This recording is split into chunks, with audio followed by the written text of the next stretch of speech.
Hello दोस्तों, कैसे हैं आप सब। उम्मीद है आप सब स्वस्थ होंगे, मस्त होंगे, अपनी लाइफ में आगे बढ़ रहे होंगे। लेख लिखने की श्रृंखला में आज मैं एक फिर नए टॉपिक पर लेख लेकर आई हूँ। जो टॉपिक है बवाल आपकी आवाज़ नहीं खामोशी है। हमारे समाज में एक बहुत बड़ा भ्रम फैला हुआ है कि बवाल केवल वही व्यक्ति करता है जो ऊंची आवाज़ में बोलता है, या बहस करता है, या तर्क देता है और हर बात पर अपनी राय रखता है।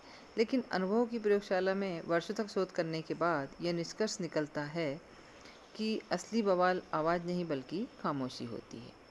आवाज़ करने वाले व्यक्ति से तो लोग निपट लेते हैं, वह बोलता है, चिल्लाता है, तर्क देता है। लेकिन जो व्यक्ति अचानक चुप हो जाए वह सबकी नींद उड़ा देता है। यदि कोई कर्मचारी रोज़ बॉस की हर बात पर जी सर, बिल्कुल सर कहता रहे तो सब सामान्य है। लेकिन जिस दिन वह चुप हो जाए, अपनी सीट पर बैठ जाए और केवल काम करता रहे, तो बॉस की चिंता बढ़ जाती है। बॉस सोचने लगता है, ये कहीं दूसरी नौकरी तो नहीं ढूंढ रहा, कहीं यूनियन बनाने की योजना तो नहीं कर रहा, कहीं मेरा तबादला करवाने की तैयारी तो नहीं चल रही। राजनीति में तो खामोशी का महत्व और भी अधिक है। कोई नेता दिन भर भाषण देता रहे, विरोधियों पर आरोप लगाता रहे, जनता उसे सामान्य मानती है। लेकिन वही नेता 2 दिन तक कुछ न बोले तो समाचार चैनलों पर बहस शुरू हो जाती है।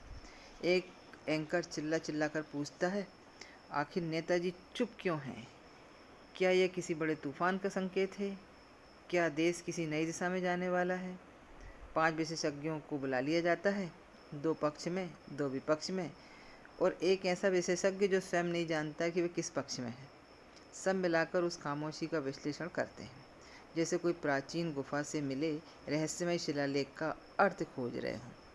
सोशल मीडिया ने तो खामोशी को राष्ट्रीय संकट बना दिया है।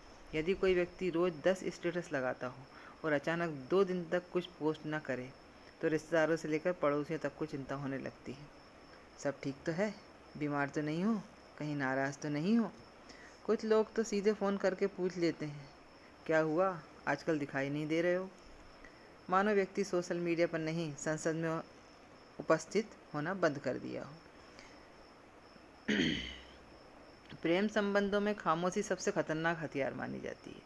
प्रेमी यदि 100 बार आई मिस यू बोले तो कोई समस्या नहीं, लेकिन यदि एक दिन उसने सिर्फ ठीक है ही लिख दिया, तो प्रेमिका की जासूसी एजेंसियां सक्रिय हो जाती हैं।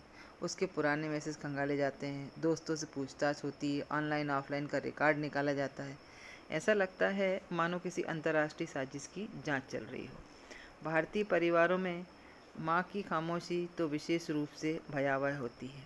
माँ यदि डांट रही हो तो समझ लीजिए कि अभी स्थिति नियंत्रण में है, लेकिन यदि माँ बिना कुछ कहे काम करने लगे तो समझ जाइए कि संकट गहरा चुका है। उस समय बच्चे स्वयं अपनी गलतियाँ याद करने लगते हैं। शायद मैंने कल पानी की बोतल नहीं भरी थी, शायद मैंने जूते इधर उधर छोड़ दिए थे, शायद मैंने मोबाइल ज़्यादा चलाया था। जब व्यक्ति अपनी गलती खोजने लगे तब समझिए खामोशी सफल हो चुकी है। कॉलोनियों का भी है कि आंटियाँ भी खामोशी की महान विशेषज्ञ होती हैं।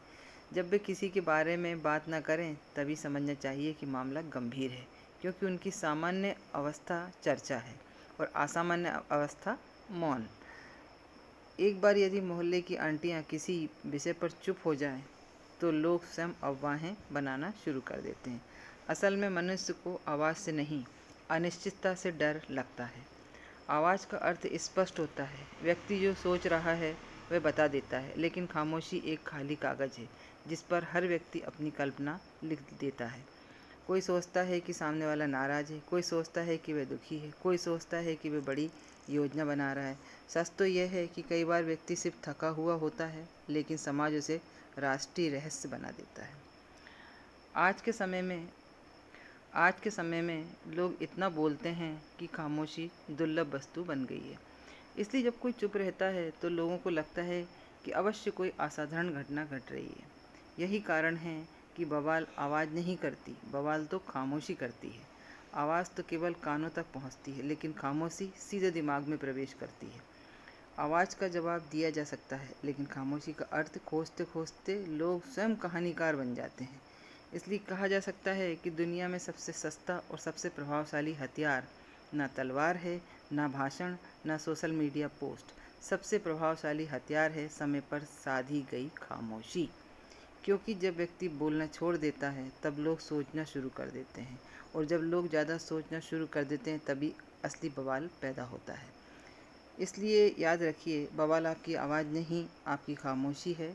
आवाज़ केवल सुनाई देती है, लेकिन खामोशी दूर दूर तक कहानियों को जन्म देती है।